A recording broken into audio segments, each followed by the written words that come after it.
In this video we will tell you about the 10 best movies. Please watch to the end. Let's start.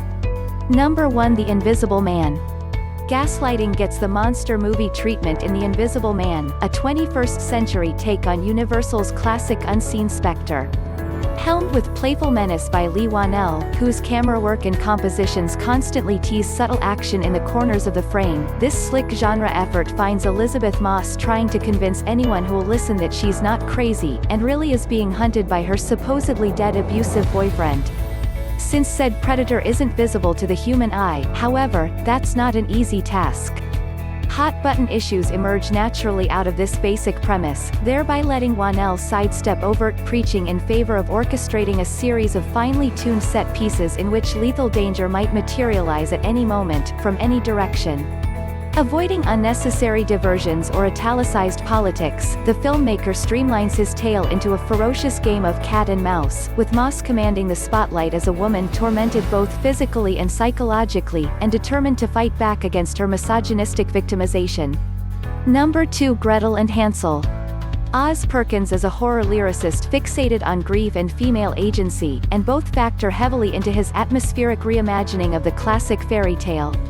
In a countryside beset by an unknown plague, teenage Gretel, it's Sophia Lillis, refuses to work as an old creepy man's housekeeper, and is thus thrown out by her mother, forced to take her young brother Hansel, Sam Lakey, on a journey through the dark woods to a convent she has no interest in joining. Beset by hunger, the two come upon the home of a witch, Alice Cridge, whose feasts are as mouth-watering as her magic lessons for Gretel are simultaneously empowering and unnerving. Perkins sticks relatively closely to his source material's narrative while nonetheless reshaping it into a story about feminine power and autonomy, and the potential cost of acquiring both. Drenched in ageless, evil imagery, full of triangular pagan symbols, pointy-hatted silhouettes, and nocturnal mist, and boasting a trippiness that becomes hilariously literal at one point, Gretel and Hansel casts a spell that feels at once ancient and new. Number 3, First Cow. First Cow is a 2019 American drama film directed by Kelly Reichardt, from a screenplay by Reichardt and Jonathan Raymond based on Raymond's novel The Half-Life. It stars John Magaro, Orion Lee, Toby Jones, Ewan Bremner, Alia Shawkat, and Renee Auberjonois in one of his final film roles. First Cow, Kelly Reichardt's evocative and wise tale of frontier life, begins with the discovery of two skeletons in the woods. An unnamed young woman, Arrested Development's Alia Shawkat, and her dog echoing the human and canine pair at the center of Reichardt's 2008 road story Wendy and Lucy come upon the bones in the modern-day Pacific Northwest. Then we flash back to a time when the Oregon Territory was far less developed, an era of perilous opportunity and rampant exploitation, and meet Cookie, John Magaro, a bashful and unassuming cook for a team of unruly fur trappers. Eventually, he befriends the wandering King Lu, Orion Lee, a Chinese immigrant who claims to be fleeing some Russians. The two stumble on an opportunity to make some money. A wealthy landowner, Toby Jones, brings the first cow to the region. Cookie and King Lu decide to steal the cow's milk at night and use it to bake sweet honey biscuits, which they sell at the local market. The story has an allegorical quality, gently pulling at classic American notions of hope, ambition, and deception. Reichardt, who chronicled a similar historical period in 2010's neo-Western Meek's Cutoff and an equally rich male friendship in 2006's buddy comedy Old Joy, has a gentle human touch that never veers into sentimentality. On a literal and metaphoric level, she knows where the bodies are buried. Number 4, Bad Boys for Life. Raise your hand if you also thought that Will Smith and Martin Lawrence wouldn't ever actually get back together for another Bad Boys movie. Now raise your hand if you had little confidence that it would be good, especially since it's been nearly 17 years since the last sequel. Seriously, what other shenanigans could Mike Lowry, Smith, and Marcus Burnett, Lawrence, get themselves into? Well, with the help of directors Adil El Arbi and Bilal Fallah, as well as screenwriters Chris Bremner, Peter Craig, and Joe Carnahan, the two megastars proved that they still got the chops for big screen cop antics back in the blazing hot setting of Miami. Not to be confused as just another action movie, though, Bad Boys for Life has what its two predecessors don't: heart, now more than ever as they reflect on their own mortality and make way for the next generation. Number 5 on the record.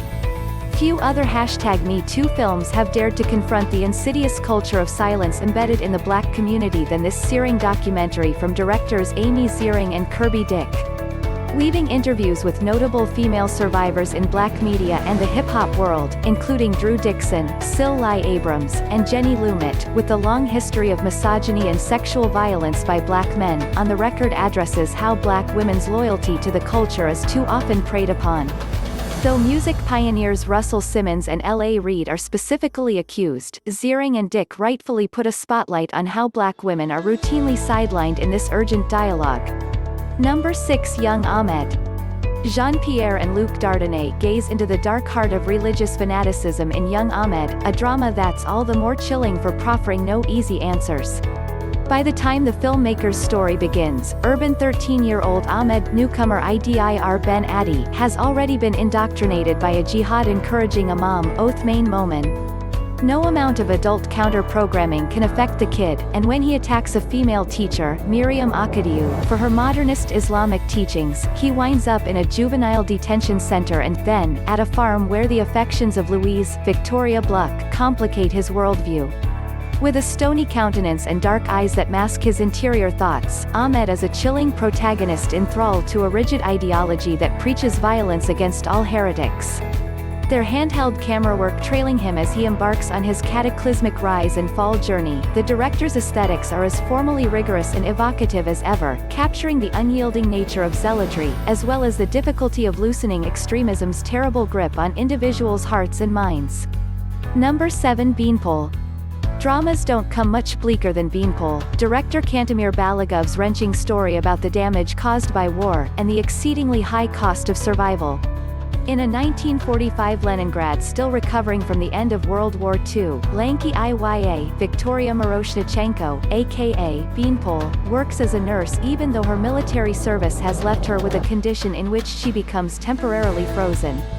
Iya cares for Pashka, Timofey Glaskiv, the young son of her frontlines friend Masha, Vasilisa Paralygina, and when Masha appears to reclaim her child, only to learn of an unthinkable tragedy, their relationship buckles under the weight of grief, guilt, regret, resentment and need. Cruel blackmail soon proves to be Masha's means of coping with loss, but healing is in short supply in this ravaged milieu. Shot in alternately tremulous and composed handheld, director Balagov's long takes place a premium on close-ups, the better to convey the dizzying anguish of his subjects, who are as decimated as their environment. Overpoweringly desolate and moving, it's a vision of paralyzing individual, and national, PTSD, and, ultimately, of women banding together to forge a new future. Number 8. The Assistant. Director Kitty Green's scripted debut depicts a long day in the life of a low-level drone at an unnamed New York film studio not unlike the Weinstein Company. Jane, Julia Garner, takes calls and makes copy and scrubs the bodily fluids off the couch in her boss's office, all with the same look of grim understanding that this is what she has to endure to get ahead in her dream industry. Spare and devastating, The Assistant serves up a portrait of an abusive workplace in which the behavior of the unseen man at its head trickles down to inform the power dynamics and behavior of the rest of the company. That includes HR, to which Jane pays a visit in a brutal centerpiece scene that emphasizes what it's like when the only choices open seem to be to become complicit or to give up. Number 9. Lost Girls.